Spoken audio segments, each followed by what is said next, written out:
Can Zhen Huan, blessed with both beauty and talent, truly outshine all in the imperial harem and enjoy everlasting favor? Fully aware that I have weathered a crisis, my heart is nonetheless filled with endless troubles. Although this ordeal may not necessarily be a misfortune, I fear that Xianling's pity for me will only grow stronger than before.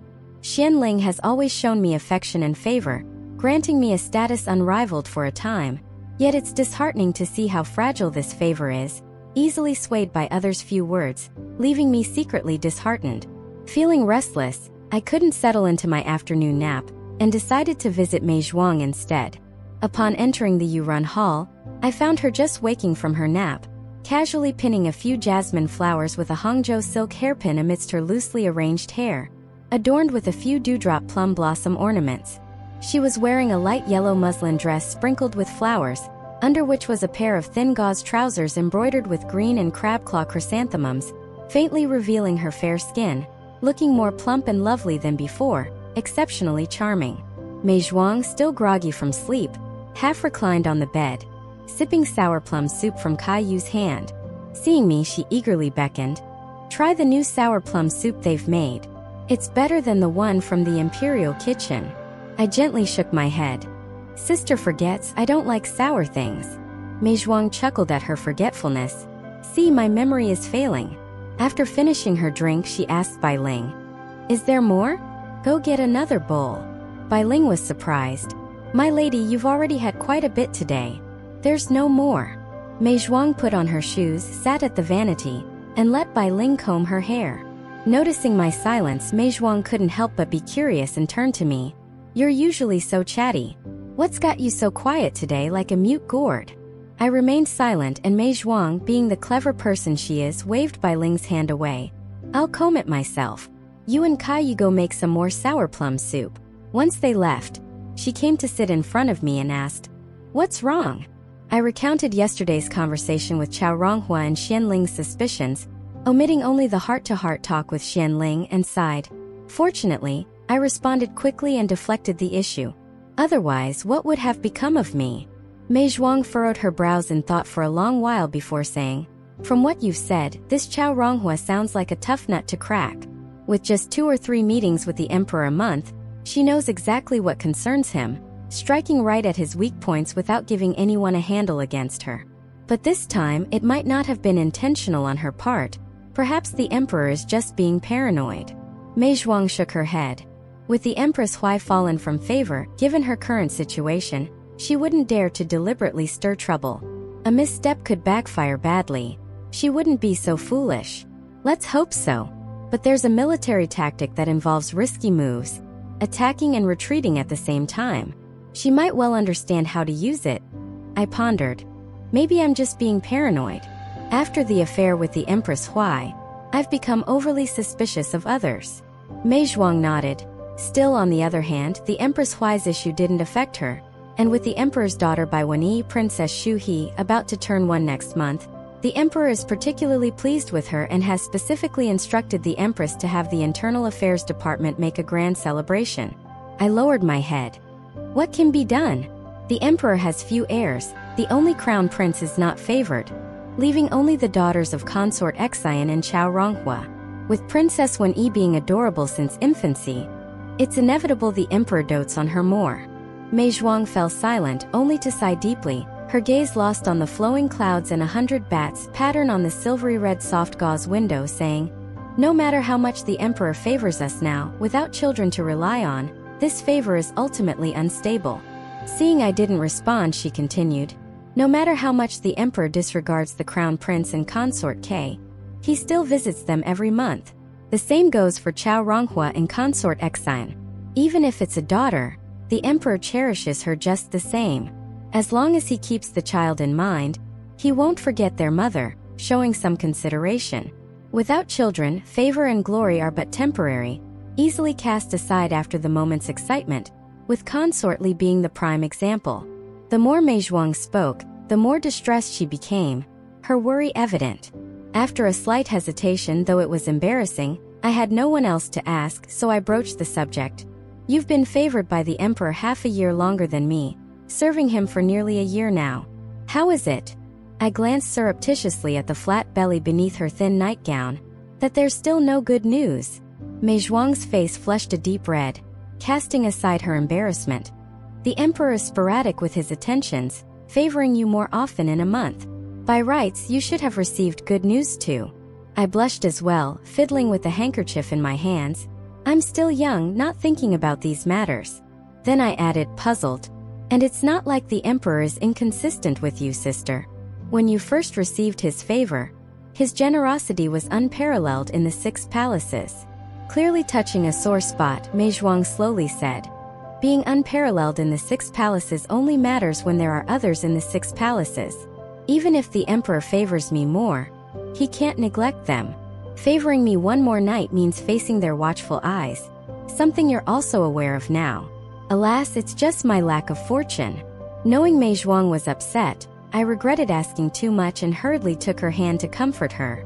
What lack of fortune? Even consort Hua with all her favor didn't conceive. Besides, we're still young, there's plenty of time ahead. Surely to be blessed with many children and grandchildren, surrounded by family. Don't worry. Even as I spoke, my face burned hotter. Mei Zhuang broke into laughter, teasingly scratching my face. Just now, who said they were too young to think about these things? It seems you've thought farther ahead than I have. I became flustered. I'm sharing my heartfelt thoughts, and you're making jokes at my expense. I stood up to leave.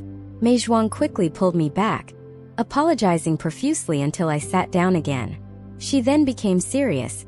Though bearing royal offspring is subject to divine will, man proposes and heaven disposes, we still have to do our part. Curious, I asked.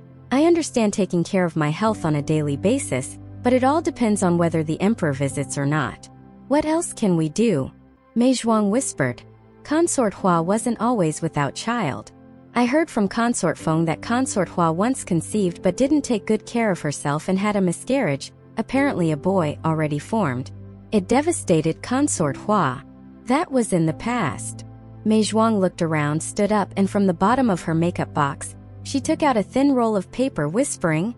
I coaxed and pressed Imperial Physician Zhang to prescribe this. Following this regimen should ensure the birth of a son. You should take it and follow the regimen too. I pondered. Which Imperial Physician Zhang is this? Which other Imperial Physician Zhang could it be, if not Zhang Muyang, who excels in obstetrics and gynecology? Zhang Muyang's brother, the Imperial Physician Zhang Muyi, seems to be taking care of Princess Wen Yi and her mother. Can we trust this prescription? I'm aware of that. That's why I made a special effort to verify it. Zhang Muyang and Zhang Muyi are not born of the same mother. Zhang Muyi is the son of the first wife, while Zhang Muyang is from a concubine. The discord between wife and concubine has been long-standing, and these brothers are at odds, barely acknowledging each other in the Imperial Hospital. Otherwise, I wouldn't have used it. I took a long time considering and reviewed many medical texts before daring to follow this prescription. I still felt uneasy and, after some thought, asked Mei Zhuang to secure the prescription safely, then called Kaiyu to go discreetly to the Imperial Hospital to check if Dr. Wen Shichu was present. If he was, she was to ask him to come immediately, saying I felt unwell. Kaiyu agreed and left. Mei Zhuang looked at me and I whispered, Wen Shichu is the imperial physician appointed by the emperor specifically for me, the most trustworthy. It's best to be cautious and have him review it first. Mei Zhuang nodded in approval. If only we had known we had someone in the Imperial Hospital, things would have been easier. I added, although he may not specialize in obstetrics and gynecology, medicine shares the same foundation, so it should be the same. Not long after, Kaiyu returned and reported, Lord Sun of Hugua is seriously ill, and the Emperor has assigned Dr. Wen to treat him. He's staying at the Sun residence for the time being, and it seems he won't return until Lord Sun has recovered. It was unfortunate timing and I frowned slightly. Mei Zhuang said, if he's not available, let it be. I've already taken 2 doses and it seems to be working well. There's no need to make a big fuss. Since Mei Zhuang said so, I didn't insist. I pointed to the window screen and told Kaiyu. The silver-red screen clashes with the green bamboo in the courtyard. I remember the Empress once gifted you a pomegranate and grape rosy cloud gauze. Replace it with that. Then I smiled at Mei Zhuang. It's also a good omen. Pomegranates and grapes symbolize mini offspring. Mei Zhuang's brows relaxed and she replied with a mix of joy and shyness, "I'll take your auspicious words to heart, hoping it will be so." As the day of Princess Wenyi's first birthday approached, I went to the Guangfengjiu Hall to pay my respects to the Empress, accompanied by other consorts. Under the Empress's seat were 3 red sandalwood chairs, with Consort Duan still empty, Consort K, and Consort Hua each occupying one. Consort K was her usual self, sitting quietly, speaking only when spoken to. Consort Hua looked a bit haggard, but her makeup remained impeccable, hardly noticeable unless looked at closely, indifferent to the conversations around her. The other consorts and concubines didn't bother with her much. While they didn't insult her to her face, their demeanor showed they no longer regarded her highly. Only the Empress treated her with the usual courtesy, showing no disrespect. After some casual conversation, the Empress slowly said, "In half a month, it will be Princess Wenyi's birthday. There aren't many children in the palace, so her first birthday must be celebrated properly. The Emperor wishes for a grand celebration according to the rites, without any simplifications. The Internal Affairs Department has been instructed to make the arrangements." Chao Ronghua quickly stood up to express her gratitude. "Thank you, Your Majesty, for your concern and arrangements. The Princess and I are deeply grateful." The Empress smiled and gestured for her to rise. "You have contributed to the Emperor by giving birth to a royal heir. There's no need to thank me at every turn." Then, addressing the other consorts and concubines, she said, "The Emperor has few heirs. All of you sisters must strive harder. A prosperous lineage is a blessing for the court and the nation. As long as you bear children, I, as the principal mother, will certainly take good care of them alongside you." Everyone bowed in agreement except for Consort Hua, who let out a dismissive hum. The Empress, unfazed, continued with a smile to Chao Ronghua, "Your rank was elevated during your pregnancy with Wenyi. Now that Wenyi is about to turn 1, it's time for another promotion. The decree will be issued on the day of the celebration." Chao Ronghua was overjoyed and knelt again to express her gratitude. As the evening approached, the Empress dismissed us. Leaving the hall, the group warmly congratulated Chao Ronghua. Once the crowd thinned, she smiled at Mei Zhuang and me, saying, "Sisters, please wait." Having been somewhat resentful towards her due to the incident at Shuilvnanshuan Hall a few days ago, I hesitated, but Mei Zhuang didn't seem to mind and stopped to listen. Chao Ronghua, holding Consort Xine and Consort K's hands, apologized to me. "I misspoke the other day, causing a misunderstanding between the Emperor and my sister. It was my fault." Hearing her acknowledge it made it difficult for me to hold on to my grievances, and my planned reproaches dissipated. I smiled. "Sister Ronghua, it's nothing serious. It was just a minor lapse in front of the Emperor, not worth mentioning." Consort Xine chuckled. "Wenyi is favored by the Emperor. A few words with him are indeed nothing significant. For others, this would be a grave matter." She glanced at the quiet Consort K. Consort K, who had been favored when she bore the Crown Prince, saw her favor wane as the Crown Prince grew without showing much promise. Emperor Xianling, having had high hopes for his first son born when he was 20, was strict in his upbringing. A disagreement over this caused Consort K to fall out of favor, leading her to become cautious and tread lightly. Consort Xine's words, though aimed at her, also contained a hint of jealousy towards me. But Consort Xine was known for her outspokenness, and I paid it no mind. Chao Ronghua quickly intervened. "Let's not stand here and talk. Come to my Yinyu Pavilion for a sit-down. I've prepared a feast especially to apologize to Sister Wenyi and invited Sisters Xine and K to join us. I hope you'll grace us with your presence." Turning to Mei Zhuang, she added, "Sister Hui, please join us too. I've heard you play the zither beautifully. They say to entertain a cultured guest, one must be diligent as a host. I'm not skilled in many things, so I hope you'll play a piece for us."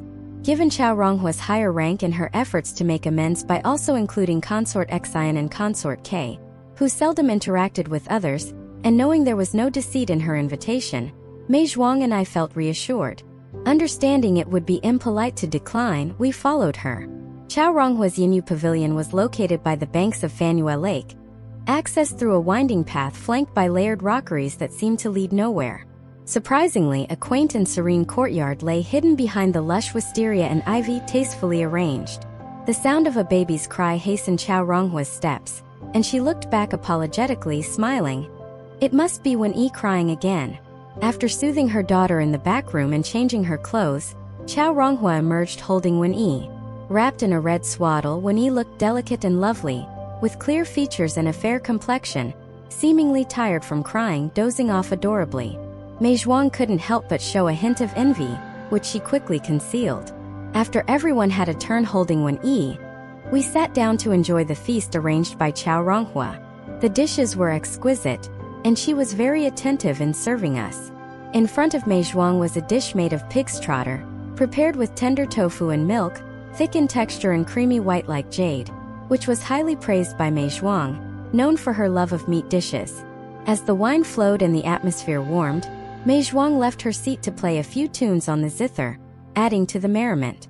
After the meal and some casual conversation, Chao Ronghua had plum soup served to refresh and cut through the richness of the dishes, showing her thoughtful hospitality. The plum soup was extremely sour, perfect for cooling down in the heat, and everyone enjoyed it except for me, as I'm not fond of sour tastes. I took a sip to be polite and stopped there.